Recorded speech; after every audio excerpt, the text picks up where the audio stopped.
The road to getting to the Olympics is not easy and takes a lot of hard work, but this millennial is in search of a position on the 2012 Jamaican Track Team running the 400-meter dash.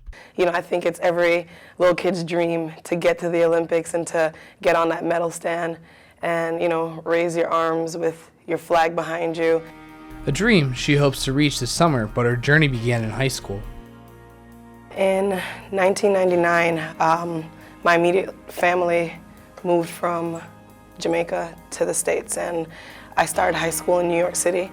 And my track coach, Maritza Osorio, really took me under her wing, and she saw that I was a really dedicated athlete. After high school, she received a full scholarship to run at Penn State, and her dedication never stopped. As an athlete, she's very competitive. She's very versatile in things she can do. She's qualified in her collegiate days in the 800 to go to NCAAs, in the 400, and of course the 4x4 where she was a national champion. She's very, very competitive. She has a good personality on and off the track, and she never gives up. But she does have her days where workouts get tough. This is definitely one of those days where you just gotta pray to God when you step on the track that you can finish the workout.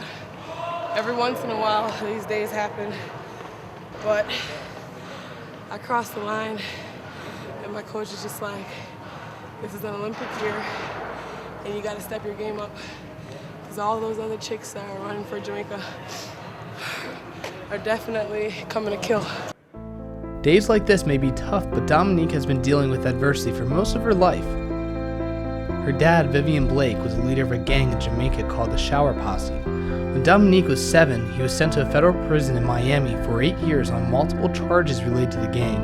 He would later be released and sent back to Jamaica in 2008. She spent a lot of time without her dad, and when he was incarcerated and when he was released from prison, she moved to Jamaica to be with her dad.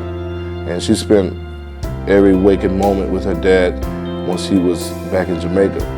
I grew accustomed to not having him there, but I spoke to him every single day over the telephone, and just finally being able to spend time with him and have him wake up and see him and have breakfast with him and do things with him was very special to me. Despite the crimes her dad has committed, Dom saw her dad in a different light that lives with her to this day.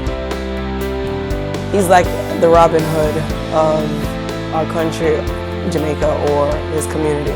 So, he's a terrific stand-up guy. He's a really loving and caring person.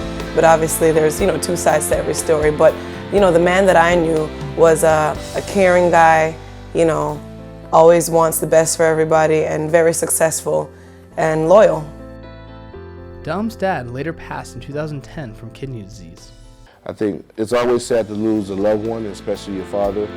But at the same time, I think she felt like, hey, she did everything that she could do because as soon as she could be with him, she was with him. Well, Coach Johnson's definitely been like a second father figure to me. Even when my dad was alive, he always made sure that, mentally I was in the right place at the right time.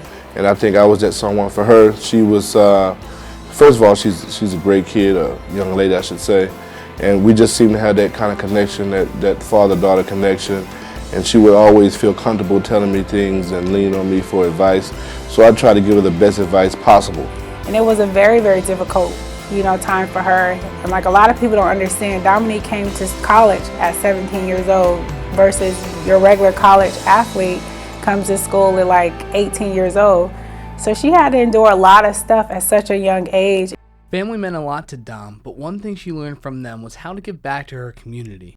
Well, I like to give back through kids in New York City. Every time I go home, I spend time with them, speaking to them, motivating them. I donate apparel. I really believe that in my sport, track and field, as long as you have a dream and you have a pair of shoes to run in, it can definitely, come through. Being a professional athlete is not just always about what you can contribute as far as how fast you run. Being a professional athlete is about you giving back to your community and giving back to people who see our sport in a different light. And I think what she's doing basically helps our sport because we're not just a pretty face you know, in a half-naked uniform. You know, we're pretty much, you know, we have a lot more to offer. To have apparel and get these types of equipment, you know, it puts a smile on their face, and you know, it just makes them believe that they can keep on going because they have these, you know, these things to, you know, make their dream come true. Dama's been through much adversity to get her where she is, but that adversity has made her the person she is today.